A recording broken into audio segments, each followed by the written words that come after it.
Dhiiroo biitii tuni biitii amma jirtu tun takuma lama kudha saddeet duraatiin tootali adda. Tabiraalli isii Itoophiyaan an biraa hidhamee fi itti bahee dachii adda. Dachiif samii.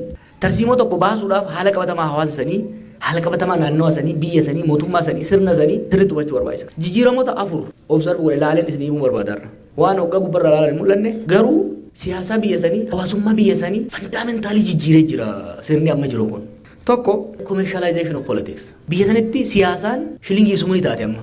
Dur biyya san keessatti namni aangoo qabachuu ka barbaadu obbo Abalu jedhamuu fi Ato Abalu jedhamuu fi aangoo qaba. Bulchaa aanaati, bulchaa godinaati, daanyaadha. Jedhamu staatusiif, psychologically staatusiif. Amma maaltu dhufee namni amma aangoo ka qabatu purely for financial reasons. Namni duri aangoo ka qabatu aangoo ni qaba. Inni bar bulchaa waan kanaati. Inni bar daarektara waan kanaati jedhamuudhaaf. Amma akkasii miti. Namni amma aangoo kan qabatu ittiin sooramuudhaaf, maallaqa ittiin qabachuudhaaf. Amma namni ministeera raajaan qabu. Amma namni kantiibaa magaalaa baddeessaa ta'uu isaa wayya ministeera ta'uurra, ministeera tokko ta'uurra.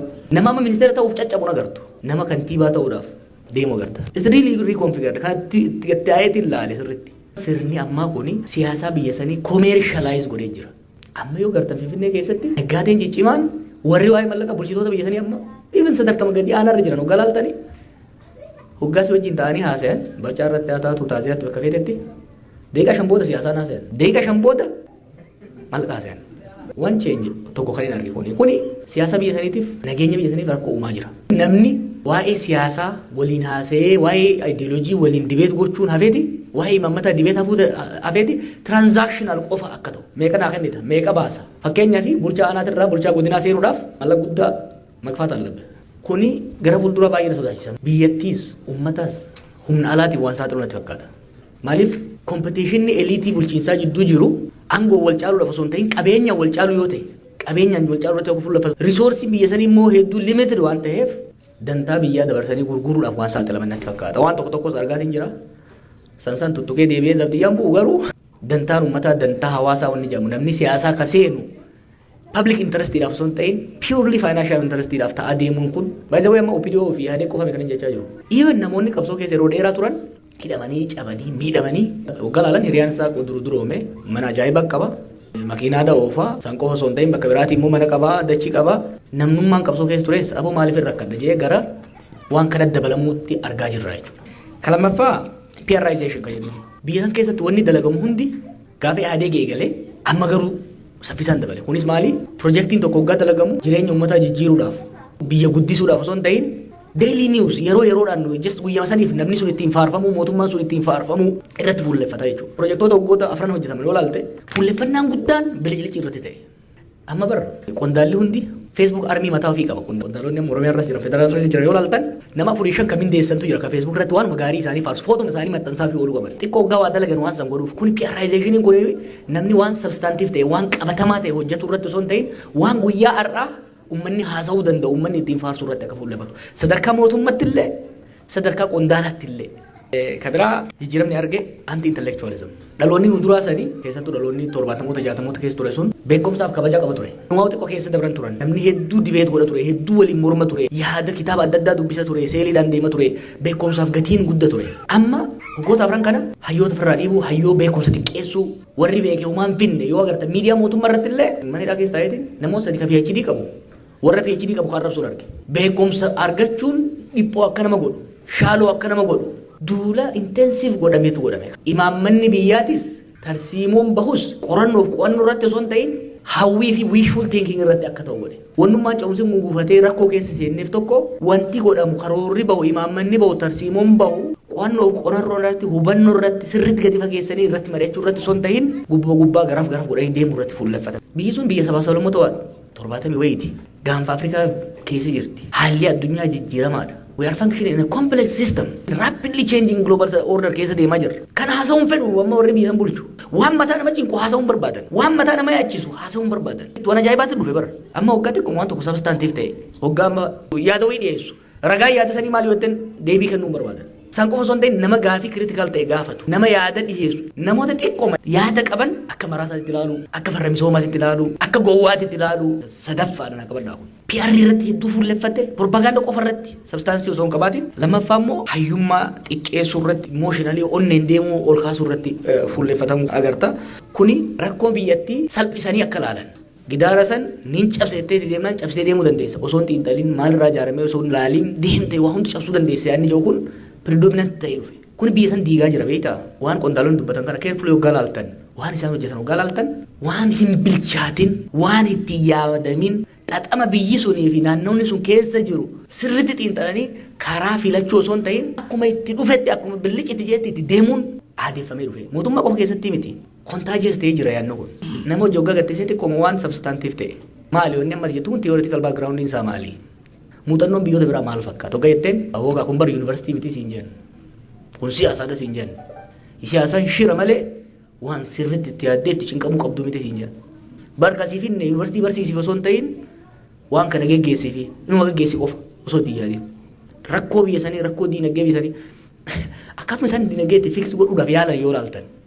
Hoggaan eegan bahee booda qondaalota tokko argeen ture. Biyyi sun lola waggaa tokkoo fi walakkaa namni 500 fixe keessaa warra hogganan fakkaatan. Akka watakkan ta'in sitti haasayan. Maaliif jee hoggan laalu anti intellectualismiin maalitti ergee waa hunda salphisanii laaffisanii akka laalan godhee jechuudha.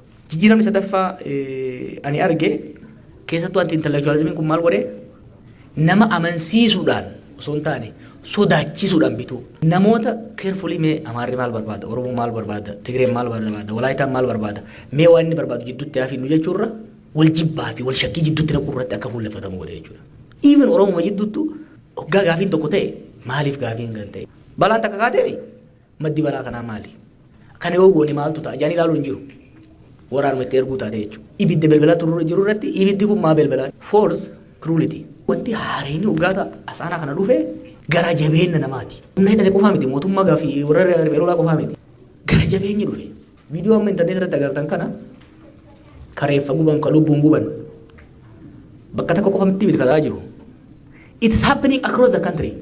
It is happening across the country. It is being done by all actors. San qofaa miti. Isinuu itti seenuu jirtan amma kana maal desensitize ta'e namni.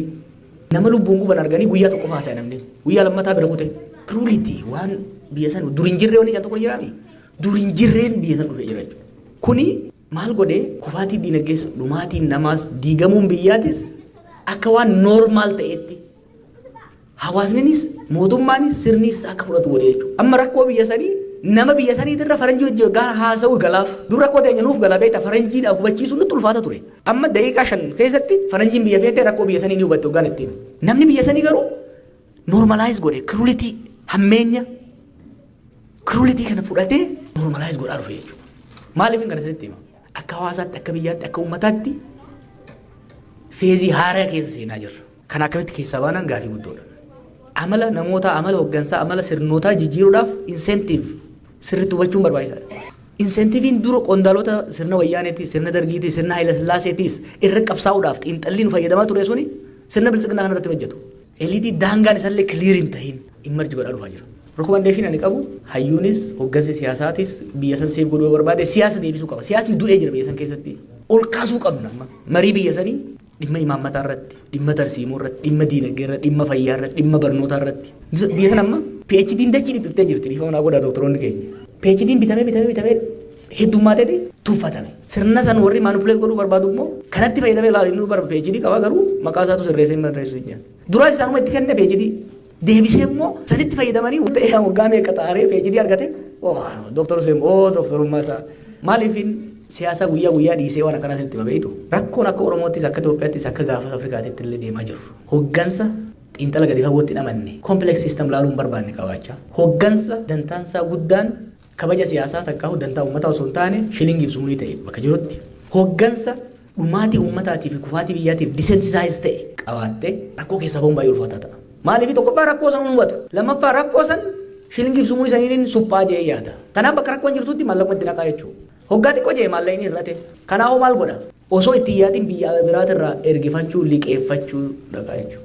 Xiqqoo booda biyyattiin humnoota alaatiin weeraramtee qabdiin nyaatamee rakkoon biyyaa harka lammiilee biyyaatii bahee harka qaamota alaa seenaa jira jechuudha. Isinii galaa boolleen jechuudha. Waggaa afran har'aa rakkoo Itoophiyaa furuun irra laafaa ture. Irra caalatti domestic actors turre. Har'a wanni Oromoo irraa eegamu xiqqoo lash godhee eessaa kaanee eessa geenye qofa osoo hin ta'in dhiiroo sirna akkamtu nu dura dhaabbataa jira. Social, economic, political security transformation naannoo sanii maal fakkaata ka jedhu itti yaadee bilcheessee itti deemuu qaban jedhee yaada.